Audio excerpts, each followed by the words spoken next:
And I knew that at the end of the month, that $7 would rise and it would be able to cover our expenses for the next 30 days. So I think that's just a secret right there, by the way, is, a lot of people want to scale, but if you can't organize your own personal finances, then it's really, really hard to scale as quick as like maybe I have done. So you always got to stay organized. And that certainly helped us. But, I remember telling my wife, I read a book, I underwrote the deal. It should. You found the Real Estate Law Podcast. Because real estate is more than just pretty pictures, and law goes well beyond the paperwork and courtroom arguments. If you're a real estate professional or looking to build real estate expertise, then welcome to the conversation and discover more at realestatelawpodcast.com. Welcome to the Real Estate Law Podcast. Thanks again for listening to us. This is a really cool episode that we have, Rory. We are going all the way to the Midwest. We are speaking with one of the premier authors and speakers and folks that has really put together a massive, massive portfolio of holdings, has found financial freedom many, many times over, and has influenced the lives of many people. And we actually reached out to this guest, Rory. This is a dirty little secret about this podcast, the Real Estate Law Podcast. We have a lot of people that come to us who want to be on the podcast. We're really grateful about this. But I went right to Logan Rankin because I found him online and I'm like, who is this guy? Like, how did he build up everything so quickly? And, I saw some of your speeches that you posted online. We followed you on social media. You have such an interesting journey toward financial freedom and some of the coaching you've done now that I actually solicited you. So we want to welcome you to the podcast, Logan, and we really appreciate all of your time. Thank you so much for being here as a guest. Yeah, appreciate it. Thanks for having me, guys. Yeah. Rory and I were chatting before you dialed in and we hit record. And, we've spoken to a lot of people lately who all want to quit their jobs. They all want financial freedom. Don't we all, right? We're listening to this, all looking for ideas, resources from people. But, you've done it and you did it many times over. And I'm going to let you kind of explain how you got to where you are today, Logan. But, one thing I found fascinating about your journey, especially when I was really digging into your LinkedIn, is that you work for a major company. You work for Target as an executive there for the latter part of the past decade. And you were there till 2019, building your business, building your separate business. And then, you must have pivoted into what you're doing right now. And I'm sure it's scaled massively in the past 3 years at this point, because we're recording this in 2022. Tell us your story. How did you get to where you are right now? And, why did you stay in that career so long when the path was right there in front of you? Yeah, for sure. Well, let's just start with that. So when college, I had a business management major and business marketing major. So I knew I wanted to do something with management, and I fell in with Target and I loved it from day one, even as an intern before an assistant store manager and so on and so forth. But what I really loved is the leadership aspect, the responsibility that you get for not just running a business, but developing the people that run a business. And at a young age, that was a lot of responsibility, even, getting part of managing a team of 50 right off the bat. And that just inspired me because I got to learn about business, but I got to learn, I think a lot of people learn about business, but I don't think they take as much time to learn about how to develop the people that run the business. Right. So I started doing that. And, there was part of me, just like everybody that you just mentioned, that I always knew I wanted financial freedom. When I started at Target and working in this leadership position, I just knew that I had to work really hard because most people, that's what I was taught. I grew up, I'm from Wisconsin. So, around big farming communities, and my parents always taught me to work hard. They just didn't teach me how to make my money work hard for me. So as I started promoting at my company, I realized that while I was working hard, my company certainly wasn't making sure that my money was working hard. So I had to, right? Mm-hmm. And I only did what I was taught. I just threw all my money into a 401k. And I just was so frustrating because I felt like with as much control that I had at my job, I had no control over my 401k or any other investment that I was trying and usually making mistakes with. So my journey starts there and figuring out that I want to do both, right? I want to work hard for my money, but I want my money to work hard for me. I started reading a lot of books, and you read enough personal finance books, you fall into real estate. So as I was growing in my positions in my career, I started making more and more money. And my wife and I finally took a chance. I convinced her to buy a single family house in 2013. I left $7 in our bank account. I'm still working at Target at this time. A little risky, right? So Just a little bit, yeah. I had a really, really good routines around tracking how much we're spending and how much we're making every single month. So it didn't scare me as much as it would scare most people, because I knew when that next paycheck would come. I knew how much we needed to spend. And I knew that at the end of the month, that $7 would rise and it would be able to cover our expenses for the next 30 days. So I think that's just a secret right there, by the way, is, a lot of people want to scale, but if you can't organize your own personal finances, then it's really, really hard to scale as quick as like maybe I have done. So you always got to stay organized. And that certainly helped us. I remember telling my wife, I read a book, I underwrote the deal, it should cash flow this amount. And a year goes by and I was like within $100. And that really changed our trajectory, because we found an investment that we could control, that we could predict. So we just kept doubling down. And back to the Target story, I liked my job. And I think a lot of people that want to retire early, they do something that I don't advise, and they start spending an enormous amount of time on the real estate, which I could have done. And they start actually spending less and less time at their W-2 job and performing poorly. I did just the opposite, guys. So it's retail, right? So I worked 70 to 80 hours a week, nights and weekends for 10 years. Okay. And I made it my mission to be the very best at every single job, every single promotion that I had. And when I was the best, I called up my boss and said, give me stuff that you're doing, because now I'm going to start doing your job. Don't pay me more, but just like, I want to take on that responsibility. Let me show you I can do your job. And then I would expect you to promote me after that. I just did that over and over and over again, because in real estate, or if you want financial freedom, guys, like it doesn't matter. You got to be the very best at what you do. And I think a lot of it takes money too. So I think a lot of people really want to jump into financial freedom or maybe leave a little too early. For me, I know I needed capital. So I just was like, I'm going to be the very best I can possibly be at my W-2 job so I can make more money. And then when I'm not working at my W-2 job, that's when I still have more hours in the day. I still have more hours in the week. That's where I'm going to use this. I'm going to build this side hustle to it's not a side hustle anymore. Right. So essentially that's what I did over and over and again. I got to be a vice president. I got to work on some really cool operating procedures that like affect the way all Target employees do their jobs across the United States. There's some really, really cool opportunities that just would be hard to get at a Fortune 50 company. So I appreciate what that company has taught me from a leadership aspect, from an operations aspect, from managing large P&Ls. Anyway, to speed up to your point, 2019, I'm making a lot of money. And one day on a Saturday, I'm doing a normal routine, which normally I would like map out my week. And instead of just mapping out my week, I mapped out my time and how much I was making.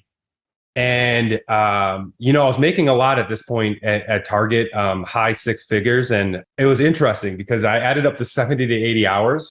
And then I added up to 10 hours a week I was spending in my real estate business. And after taxes, right, because tax is important, I was making about the same amount at about 180, 190 units. Because over from 2013 to 2019, my wife and I just lived off 10% of my salary. And so we lived very, very, very frugal. And we went broke over and over and over again, putting all of our money into real estate. We were able to amass 180, 190 units at a third-party management company. So it only took 10 hours to manage each week. It was pretty easy. My wife helped me with it too. But I did the math. And then I presented it on a Sunday to make sure it was all right to my wife. And she's like, yeah, like this is awesome. And then on Monday, I put in my notes. That's how quick it went. Literally did the analysis on a Saturday and put it in on a Monday. And again, it wasn't because I didn't love my job. It's just like my per hour is so much more profitable than Target could ever pay me. And it's time that I take my skills around with people and operations and building businesses in for myself. So I literally did that on Monday and and moved on and started building my other companies. Yeah. I hope you at least gave 2 weeks though. Oh yeah. It was a little longer than 2 weeks. I did whatever I needed to do to make sure I didn't burn any bridges. Like I said, I have a lot of respect for what that company has done for me along the way. And I can sit here right now and know that every single day I worked at that company, I gave it 110% and never let my real estate business affect my work. And that's my message. Like if you want financial freedom, that's fantastic, but it doesn't mean that you need to quit your W-2 job tomorrow. And you definitely shouldn't, not work to your fullest capacity at the company that you're currently working at. In fact, if you work even harder, sometimes you can earn more money, and that can help you achieve financial freedom faster. I mean, it's been a common thread for lots of people that we talk to about leaving their W-2 job. And kind of in those conversations, I think the implication is that the W-2 job is an impediment or a burden. But what I like about your story there is it really gave you the opportunity. It was your leg up. It was something that you enjoyed. You were passionate about your job. You worked it, and you used that that opened the door for you for your financial independence and the real estate business that followed. But there's kind of a key separation point where a lot of the traditional W-2 employees will just kind of keep money in their 401k and kind of just keep going with the passive investments while they're giving it all to their W-2 job. But you hinted at it earlier, but tell me about that point of departure where you decided not to just kind of keep to the 401ks, but also to take control of your own finances. Yeah, this is the part that this is what I disagree with W-2. So I'm glad that you brought this up because I strongly feel you can get a lot, especially if you work for a successful company or a bigger company or a Fortune 50 company. You can learn so much and do that. But I don't think very many Fortune 50 companies, and mine included, do a really good job of educating people on how to make their wealth work for you. In fact, they usually do an incredible job of encouraging you to put your wealth into buckets that keep you hostage and make you think twice about leaving. Right. And I think now that, that makes sense, right? You don't want high performers to be able to leave. So you do things like ensuring that they understand what the next promotion is ahead, because that's like dangling a carrot of what's next. You give stock options. Like when I left, I left hundreds and hundreds of thousands of dollars on the table with stock options because they don't vest for 3 to 5 years, right? And then they give you a free match in your 401k. Guys, I hate to say it, but any company that tells you they give you a free match, putting money in a 401k is not free. It's actually the opposite. It's jail, because your money is stuck until you're 59 and a half years old. And I think there's a lot of high performers out there that there's no way in hell with what they're going to make that they're going to retire at 59 and a half, even if they stay with the company. So the fact that we're encouraging people to put money into a 401k where your money's in jail until you're 60, that you have no access or protection against things like inflation, and you don't have any idea of the fees associated with that or the control over what the companies may be is honestly crazy. And what led me to, in the first place, write a book this last year, because I didn't know any of those things. So I just blindly put money into it because that's what they encouraged me to do. And if I would have continued to do that, guys, I wouldn't have amassed a $275 million real estate portfolio, right? I wouldn't have been able to retire at 30. I'd had to wait till I was 59 and a half, even though I was making almost $500,000 a year. So you cannot let the W-2 company tell you how to build your own wealth. And you should let the W-2 company teach you skills and abilities and things that you can use outside of that company. Sorry to get a little excited about that question. I think to your point, just to sum it up, is there's things you should learn from a Fortune 50 company, and there's things that you need to learn on your own. They are not your personal financial advisor. You are your own personal financial advisor. That is something you should never outsource, certainly to the company that's employing you. Yeah, we kind of buried the lead there a little bit, and you threw it in there. You threw the number in there, and I should have led with that, and I apologize. But your website actually has your assets, or the real estate assets, at $275 million, $275 million. Let me just repeat that: $275 million in assets, and number of units are over 2,500.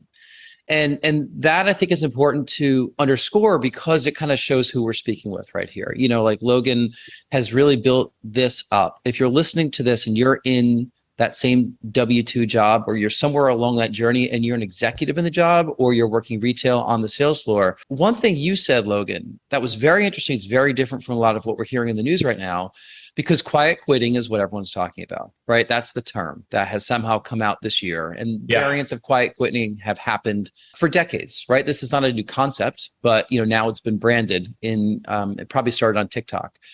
But what you described was the opposite of that, right? You didn't quiet quit your job. You accelerated and performed really well. And you still came to the conclusion of, I can invest the time in myself and make more money and be financially free and take all the learnings that I found from this job and go do this elsewhere for myself. So what do you think about this quiet quitting phenomenon, and how does that factor into what people should be thinking about today? Obviously, I think just the opposite. I think it's one of the worst things that you can do. In any scenario around quiet quitting, it's not effective. I don't think it's effective for you. I think it shows your character and your integrity. And I almost think to the point it's unethical. If you really feel like your company is that poor and you want to do something like not working hard at your job until you get fired, then you should leave the company. You're completely wasting your time and your skills and your abilities. While you still might be getting paid, you could be getting paid a lot more at maybe a different company, right? Yeah, I did. I took the complete opposite route and I doubled down and worked as hard as I possibly could at my job. And I made sure that I learned as much as I could as well, too. And if you ever get to the point where you're not learning anymore, you don't like your boss, you don't like your company, it's not about quiet quitting, then quit. Then just leave. It is really popular right now. And honestly, it makes me super sad not for the company, honestly, for the individual. Yeah. I mean, if the labor market's such that it's so easy to keep your job because it's hard to hire somebody, then it's also a good time to climb the ranks and demonstrate your value and go for the promotion. So it's an opportunity either to sit in your butt and play on the computer while you're at work, or it's a good opportunity to climb the ranks. It's maybe a once in a generational opportunity for that. The people, very few, I don't believe that anybody that quiet quits, it's hard for me to believe they'll ever be financially free, or at least financially free early. That decision that they're making right there is if you can't do a really good job at your job, or a job that you love, or find a job that you love, and or it's same situation with scaling, right? If you can't manage your own personal finances, adding more streams of income and building and buying more rentals or whatever, it's the same concept, right? So sad that I just read a statistic that 74% of employees are not actually engaged at work. Now, that I strongly believe is a lot of the owners of companies, the CEOs of companies with bad systems and bad setups, that they should be thinking more about how to motivate their employees. I don't think that, and if that's the case, again, I'm going to say this, but I think the employee should just quit, just leave that company if they're treating you like shit, or if they're underpaying you, or they're not doing good. There is so many jobs out there. You're not going to tell me you can't find one of equal pay. So why would you quiet quit? Just quit, get out of there and do something productive with your time. Now, and I like that, because businesses that don't care about employee engagements, I hope they go out of business, right? You should care about your employee engagements, and you should have systems and processes in place to encourage them to grow their compensation, but also encourage them to grow their wealth in the right way. Honestly, it's one of the biggest things that we focus in on my property management company. We want to make sure that every employee in that company has the opportunities to be able to grow their own wealth on the side. So we can retire them early. The company's only 3 years old, and we've retired 3 people for a combined 30 years ahead of their schedule when they joined us, which feels incredible. And we hope we can build up more of our employees' wealth. And we hope they love their job so much that maybe they won't want to retire as soon. Maybe they'll continue to do it. But they sure as heck are going to train their replacement really, really well, out of respect for what we've done for them. And I think if you just think about different things like that with your company that you're scaling, I think it can really help. Yeah, I want to piggyback off that a second, because I think you probably took some learnings from corporate America, and a major corporation also. I worked for corporate America for some pretty big companies, but not quite as big as Target. And you said a couple things along the way. One, they try to keep you as long as they can with things like golden handcuffs and options. They don't encourage you to invest in anything else besides 401k, employee stock purchase, all that stuff. And that does lock your money up until you're 60. And then with the company that you're building right now, you're actively encouraging people to get to that point that they actually can leave if they want to leave. If they want to stay, but that shows a lot about the type of company you're working for, because if people are financially free and they still want to work for you, well, that says it's a good organization to work for, or the people are good. But again, I'm thinking back to the people who are listening right now, who are still listening to this podcast, and they're saying somewhere along the way, you worked with people, Logan, that were probably hourly employees, 10, 15 bucks an hour, all the way to, high 6 figures on your teams. They saw what you were doing, or maybe they didn't. They saw what you're doing outside of work. What type of questions were you getting from those folks? Like the people that were saying, I'm doing my job, working my way up, putting my money in the 401k like I'm told to do it, putting in my savings account like I'm told to do it. But Logan, or Mr. Rankin, or however you're called at work, you're doing something else. Like, what were those interactions like while you were still employed? Yeah, so I would tell you, I think most people above me or working for me knew I was investing in real estate.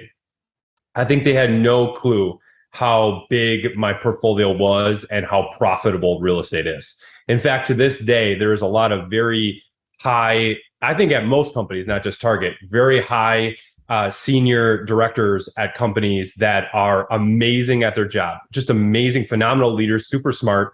I just don't think they're very smart with their personal finances, or they love their job so much that they don't want to focus on it. So they have somebody else focus on it, and that's okay with them because they want to work at that company until they're 60 plus years old, which by the way is okay. Obviously, anyway, you should, as long as people are thinking about what they ultimately want. Like I looked at some of the people above me, for example, at my company, and I knew that was not what I wanted. I did not want to work that long. I did not want that position. Not to sound arrogant, I thought in my head I could make a lot more money if I did it on my own. So I guess to answer your question, like I think I don't think they had any idea just how profitable and how many units I had up until the day I left at the age that I left. So then they did, and I'm sure they do now, but surprised me a lot, Jason, that I never really got asked a ton of questions about, well, how many rentals do you have? Or, like, how much are you making per month? Or there's no questions around that. And if there was, I think maybe there would have been, I'm sure there was some retention concerns, but up until the year that I left, I've never achieved anything less than the highest performance rank on my reviews. So I think there's part of like, well, this guy's performing really, really well at his job. So, he likes it. And all that is true. Like I did like my job. And so I think they didn't worry as much. Coming from the world I just came from, again, I worked in the media for a long time for a number of major media companies across the country. And, I tried to be a little subtle with what we were doing on the side. And, what we've done is nowhere near what you've amassed, but like, that's fine. Like we're all at different points in our real estate investing journeys. But I was always cognizant because I always felt uncomfortable if other people that I knew weren't making as much would look at me and say, whoa, they're paying this guy way too much money. He has all this money to go invest in this and this and this. So I did try to keep it a little under wraps, but I started getting asked a lot of questions about real estate, like toward the end of my time there. And I was a digital sales director, right? Like had nothing to do with real estate, like in my actual W-2 job. But I took that as a bit of a sign. Like once I realized that I was becoming an expert in a certain niche in the field, and I was getting a lot of questions that were asked for it. They knew that Rory was my spouse, and they knew that he was a real estate attorney and a real estate broker and still is. So they kind of knew that was the space, and that might've been the direction that I might have headed after I decided to leave, W-2 world.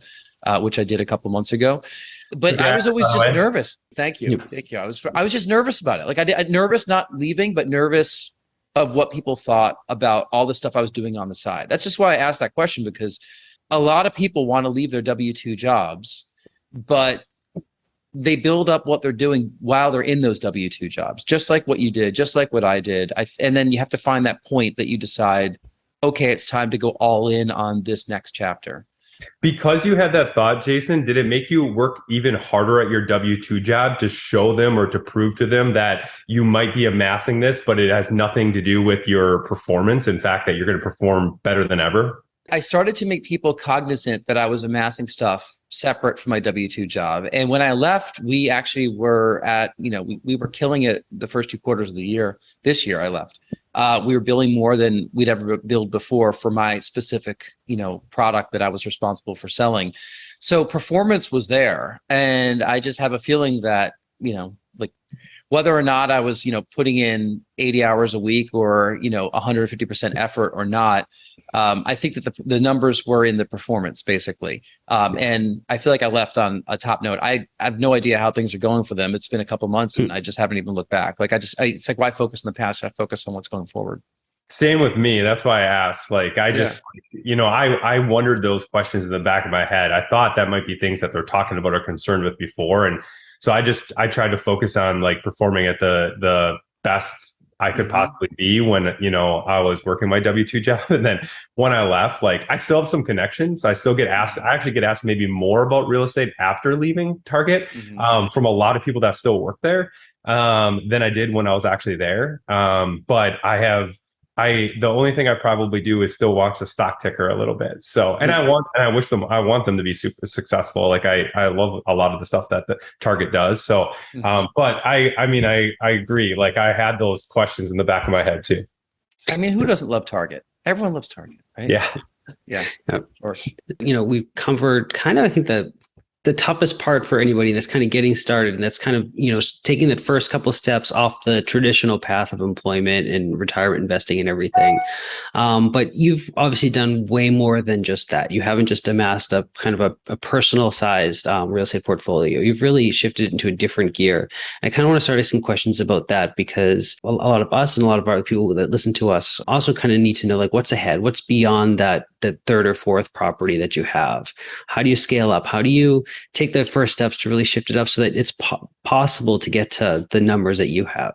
I think one of the biggest things that you can do is if you're very organized with your personal finances and you can live frugally for a while and make sacrifices. Because if you want to scale and you really want to achieve bigger things, like after your 3, 4, 5 properties, you really, really need to make sacrifices to be able to put as much money back into that as possible. And I wasn't joking. Like I was making, very high 6 figures and I'd be broke. Like I'd literally be using all of my money other than reserves, of course, because you got to be safe, or a CapEx account. But we'd be putting everything back in. We lived in a $100,000 house for 8 years while making substantial amount of money, while our friends or other people that we knew were upgrading. We stayed in the same one.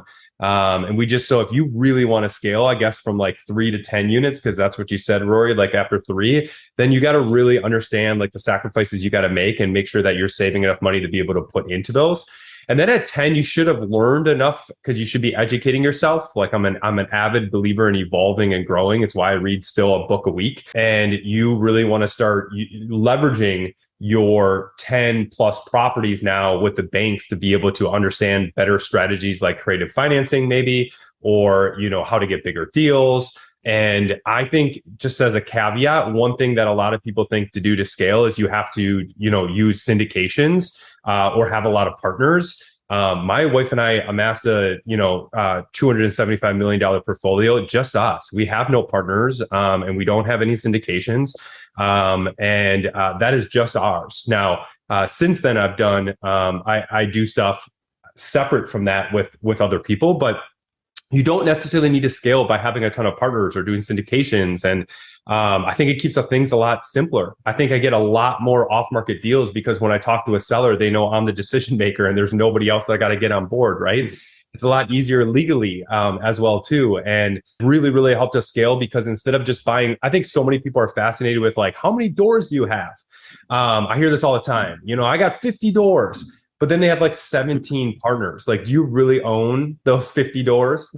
Or I hear a lot of like gurus like say I have 4,000 doors, but they own 10% of those 3,000 or 4,000. My net worth and my cash flow from owning 100% of 2,549 to be exact as of today is significantly more than somebody's with maybe 4,000 to 6,000 that only own 10%. And here's the deal: if you bet on yourself, if you learned how to treat these properties well, how to treat them like a business, how to raise the NOI from 10 to 50 units, from 50 to 100 units, you start cycling that profit, because you get to the point where the NOI, the net operating income, is significantly more than when you bought it.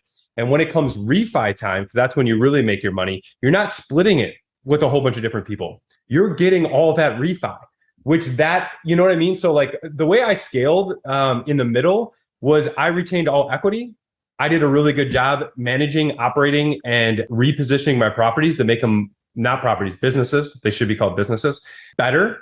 And then I would have the opportunity to refi it. And all that money came, when I started refining, all that money, 100% of it come back to me. That really, really helped scale. And then the final thing that helps scale has nothing to do with creative financing or saving money and investing it right. It has everything to do with leadership. So I think anybody can amass like a $10 million portfolio and have very little to know employees or team members. But if you want to go from like 10 to 100, 100 to 200, I think I'm going to hit $1 billion in the next 4 years. You have to be really good at building a team because you can't do it on your own. So and I think there's a lot of entrepreneurs and a lot of real estate investors in particular that do not focus on how to lead. Like I know a lot of real estate professionals, and I don't know why it's in real estate, because it's not in all of business, that have no leadership skills, no people skills. You know, they're only focusing on acquiring the deal, like getting the deal under contract. That's exciting, guys. But if you're not excited about developing your team and building systems that people can follow, those repeatable processes that people can operate for you, that are engaged in what they're doing, is everything on how to take a business from 10 to $1 billion. So like, I think like, that's my biggest advice for people if you really want to build a significant real estate portfolio, or a significant business. I promise you, it's not in like your ability to find a really good deal. Like find a really good deal off market. That'll only help you to a certain extent. So that's the last plug. And I'm a big advocate of understanding, reading, and continually evolving when it comes to your own personal leadership. And just to connect the full story, I'm sure a lot of that leadership experience came from your role at Target, and that was immediately transferable to this. That's exactly right. And that's a good example of like, how do you leverage the skills or abilities that your W-2 job is paying you so that you could use that, you know, in the future. I still read one leadership book a month. Like I have really tried to get to know people that are great leaders. I just don't think we put enough focus on leadership in general when it comes to business. And yeah, full circle. You're right, Roy. Sometimes it's hard to get from the tactical to the big picture because, you know, we've talked about a lot of that here, you know, reading a leadership book every month and, you know, having a great pedigree from a company is very high level. And a lot of people aren't quite there just yet. They're looking at how do I get this deal financed? How do I get this place furnished? How do I find tenants? How do I, you know, like do the refinance? But, you know, there's a bit of a roadmap for every little section along the journey, right? A lot of people are in that first section, that 0 to 5 property, or that first property, right? A lot of people are like, how do I get my first one?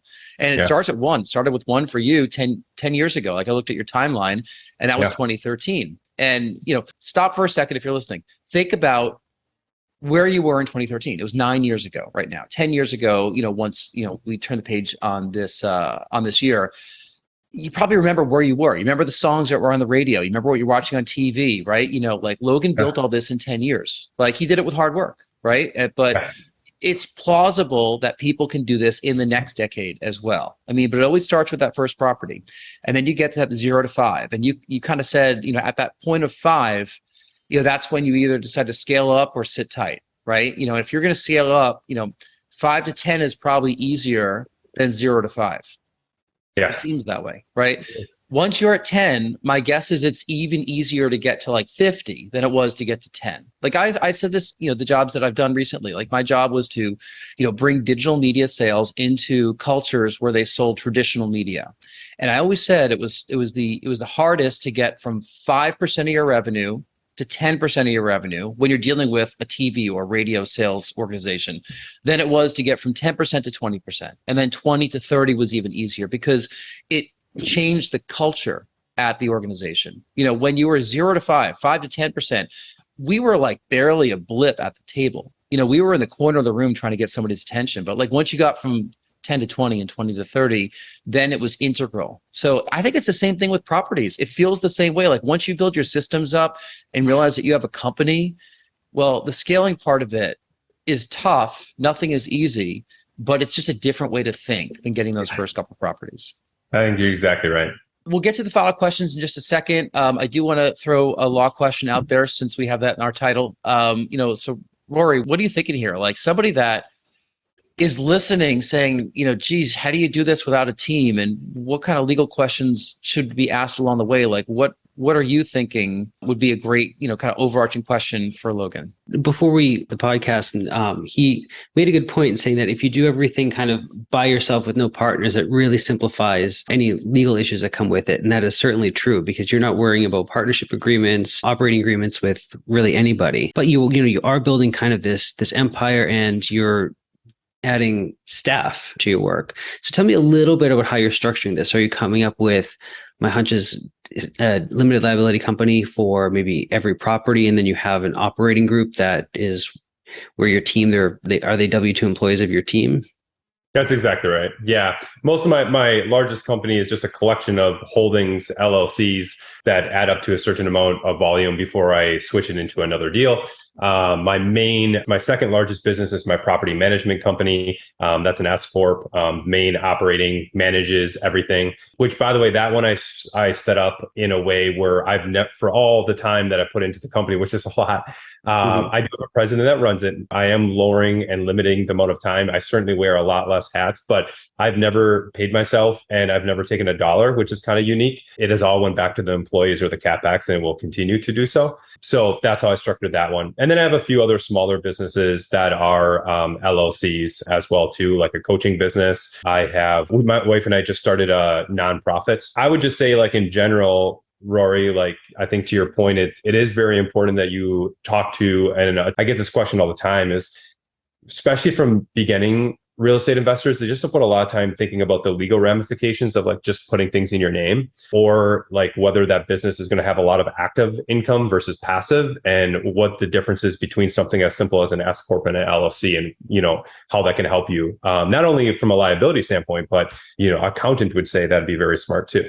For the person who's listening to this, who's considering their first or the second property, this is kind of a secondary question as you grow. So I've seen this more than once used as an excuse for somebody not to get into it because they're not sure about what business entity to create up. And that's really kind of a secondary question. And my advice for those people is really to worry about that when you get to like 3 or 4 properties. But to get started, treat it like a business. So even if it's in your name, create a separate checking account and run it like it's a business, so that when it comes time to add this layer of formality, you're ready for it and you've treated it the right way. That's exactly right. That I love that advice. And if you buy a property, it's not a property, it's a business. Treat it like one. Like, whether it's in your name or not. And I do like the advice of just get freaking started. Like, we can set you all up at 3 or 4 properties. So many people are like, what should my name be for my LLC? And like, how do I set this up? And like, that's why they don't have a property. It's because they're so focused on like how to set it up. Yep. No, we just did an LLC about an hour ago. It took about 5 minutes to do, and it cost $100. It's not a really big, complicated process. Rory, are you proud that I gave you 2 names very quickly because you asked for it? You took a couple days. That wasn't all that fast. Oh, come on. I was expecting a little faster. But anyway, yeah. we got a good name and looked it up. It was unavailable, so we took it. Let's get to our final questions. I know Logan's got a lot going on, and we want to talk about your book as well at the very end. But we ask you same 3 questions of all of our guests on the podcast just to get to know you a little bit more and wrap up the interview. The first question that we have for you, you can get on stage for half an hour, which I know that you do a lot, and talk about any subject in the world with 0 preparation. What would it be? It would be, I'm going to give you 2, but I'll say the number one thing probably would be is how to utilize leadership to scale a business.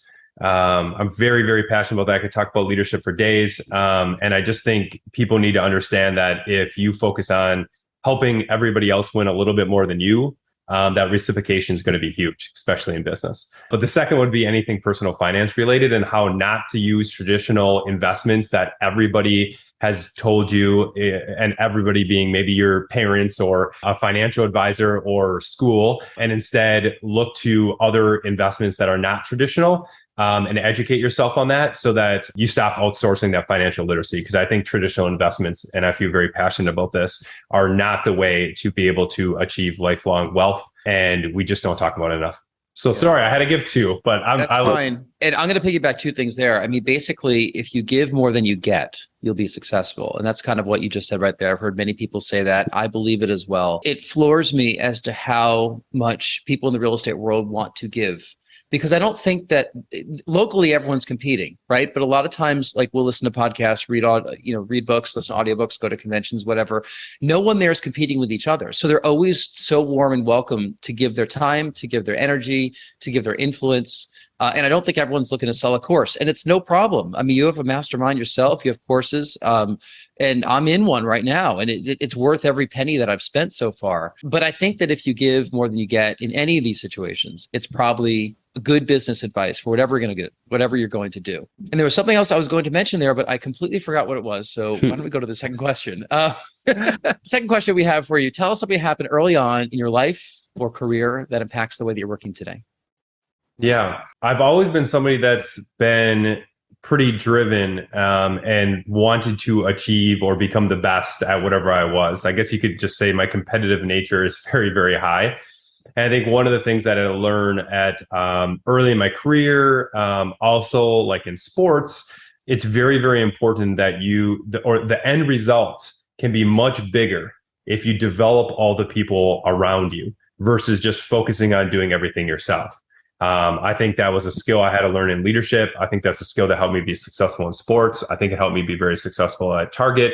And I think it's helped me be successful today is instead of figuring out I think a lot of entrepreneurs struggle at this. And I think if they understand that while you might think it's a good thing that you can do this activity the best, but your inability to train somebody to do and to develop them to be able to do that task as well as you is actually one of your biggest weaknesses and opportunities. So I think that's something I had to learn. I think that's something that I continue to educate myself on. And now I actually feel like it's one of my greatest strengths is figuring out how to develop people to be really good at certain situations so that I can move away from that and focus on the next thing. I'm really glad you've been talking about that throughout the course of this episode, because, we don't hear it enough from our podcast guests. We probably don't ask the questions enough. We are asking the tactical, the why.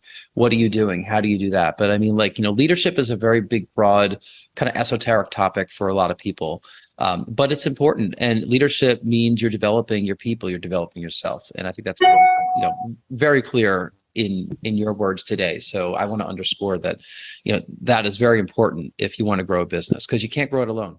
Right. And I think you're right. I think a lot of people I love systems. Like if you want to talk about how the 17-step standard operating procedure that we have for doing something as simple as a service request, that is important too. But if some of those steps aren't great, or most often, even if you nailed the process, if the person doing the process is not engaged and not developed, the process itself doesn't really matter, right? So I think you have to do both.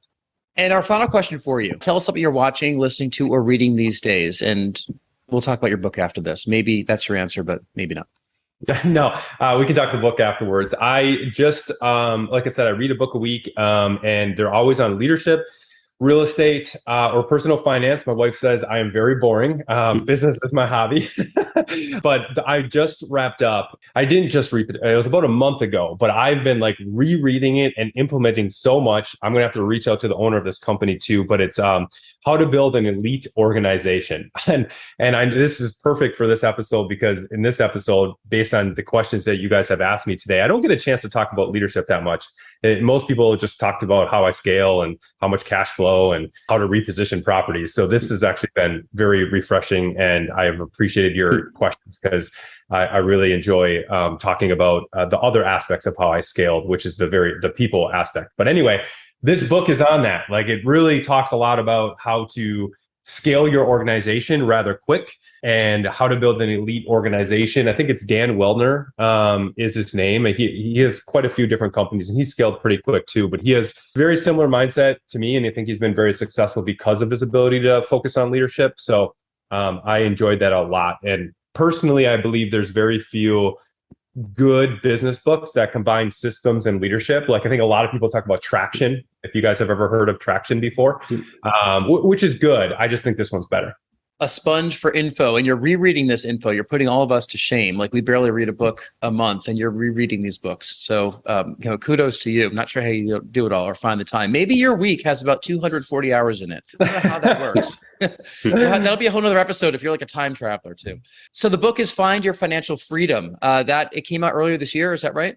Yeah, it came out earlier this year. I think 2 or 3 months ago. It was an Amazon bestseller, maybe still is for 2 full months. It's been selling a lot of copies, and I think it's because it was geared towards someone like me that's working a W-2 job that maybe feels a little bit stuck and feels that, school, maybe their parents, family, friends, financial advisor is not helping them take control of their finances. And if you are working really, really hard, but you don't know or don't feel that your money is working hard for you, that's why I wrote this book, because I feel that there's a huge gap around financial literacy. So the book's kind of cool because it kind of goes into that mindset shift that you should have to be able to think about topics that are very taboo, like debt, and maybe why you should like some of the debt or how some of the debt's productive. Maybe not all debt is bad debt. And why some traditional investments aren't free or they're in jail, like we talked about earlier in this episode. But I think the thing that I like the most in this book is there's a lot of mindset books around, shifting your financial literacy. My book in the middle of it actually has a 3-step framework, 3 actionable steps that you can use after reading the book. And they're the same steps that I use every single month. I've been using them for over a decade to really get your personal finance in order, to set your vision. Even updates your net worth. It treats it more like a scoreboard, because you should be updating your net worth once a month, and 99% of people don't. The 1% that does is the 1% that's wealthy. Well, maybe they don't update it. They probably have a financial accountant update it for them. But you should be updating. You should be tracking it. You should be looking at how to grow your wealth. And there's a few fun other chapters in there, like, hey, as you're learning, there's a legacy chapter of how to teach it to your kids or your family, and even a bonus real estate chapter in there too. So thanks for letting me plug that. And it's on Amazon.com and any other website. And I made it as cheap as possible. I'm not trying to make any money off this. Any money that I do, we actually put into our nonprofit. I just want to help as many people as I can. And for the amount of DMs and emails and stuff I get, I don't always get the chance to answer each one. So I think this book is a good gateway to share what I know. It's great stuff. We're going to put a link to the book. The Amazon link will go into the show notes for this. So, if you've made it this far in the podcast, I hope that you download it and learn a lot from Logan and his teachings. It's great. I mean, this is stuff that is not taught to us in school. It's not taught to us by our employers. The beauty of podcasts like this and the world that we live in today is there's a lot of information out there. And that's probably why people feel confident that they could retire early, because it used to be a secret society of people that knew all this stuff. Now the information is out there. It's just a matter of 2 things: dissecting the good from the bad info, and who do you trust, and actually implementing it. So, I think you've given a really good roadmap here. And thank you for saying that about, the direction of how the conversation. I felt as though, or we all felt as though, leadership and kind of the journey was a little more important than kind of the tactics of what you've done, because you have talked about that in other podcasts. And I encourage people to go find those. But, really kind of getting into, your how and your why, I think was a great conversation. I really enjoyed listening to this. So Logan, how can people learn more about you? I have a website, loganrankin.com. Otherwise, you can follow me on social media. I'm trying to get out as much free content as possible. Instagram, probably the most, but I'm on Instagram, Facebook, and most of the other major ones except for TikTok. Yep. Okay. All right. We'll put all the links in the show notes. And once you get on TikTok, we'll put that link out there too. Rory, where can people find out about you? They could find me through either of my businesses, through my real estate brokerage, Next Home Titletown, nexthometitletown.com, or my law practice, Urban Village Legal, urbanvillagelegal.com. Did you say Titletown? Yes. Oh, I know. Sorry. I know. I respect any business that throws Titletown in there, guys. For just that, I mean, I am 30 minutes away from the real Titletown here. I know. I love it, Rory. we stole it. We thought so. All right. I'll give you a little history. Like, we took the name back when the Patriots and the Bruins stuff, everyone was killing it, right? Last decade here in Boston. Yeah. And we're like going through a bunch of different names. The brokerage is Next Home Titletown. And we said, well, there's this Titletown out in Green Bay or somewhere out there, but they're not winning that much these days. So screw it. We're just going to call ourselves Titletown. Yeah. I love it. I should have brought that up early on. Yeah. And we love it. We put a ton of pressure on Boston sports. I don't know if they've kept up the past couple of years, but we put a ton of pressure on them to keep our name going. But yeah. So my apologies to you and everyone that's following along, to the Green Bay Packers and everyone in Wisconsin. But we borrowed the name. So I love it. And if you want to reach me, you can email me at jason@nexthometitletown.com, and I will get back to you. If you want to be a guest on the podcast, give us a shout. And if you've enjoyed this episode, we'd appreciate it if you'd give us a great review. 5-star reviews are always really helpful because then more people can hear it and hear the teachings of us and Logan. So thank you so much for listening to the podcast. Logan, this has been a pleasure. We really appreciate all your time today. Thank you for appearing. And we'll look forward to continuing your journey to $1 billion in assets and watching that explode, and hoping that we'll share it in some more titles in Green Bay and in Boston. So, thanks, guys. This has been the Real Estate Law Podcast, because real estate is more than just pretty pictures, and law goes well beyond the paperwork and courtroom arguments. We're powered by Next Home Titletown, Greater Boston's progressive real estate brokerage. More at nexthometitletown.com. And Urban Village Legal, Massachusetts Real Estate Council, serving savvy property owners, lenders, and investors. More at urbanvillagelegal.com. Today's conversation was not legal advice, but we hope you found it entertaining and informative. Discover more at realestatelawpodcast.com. Thank you for listening.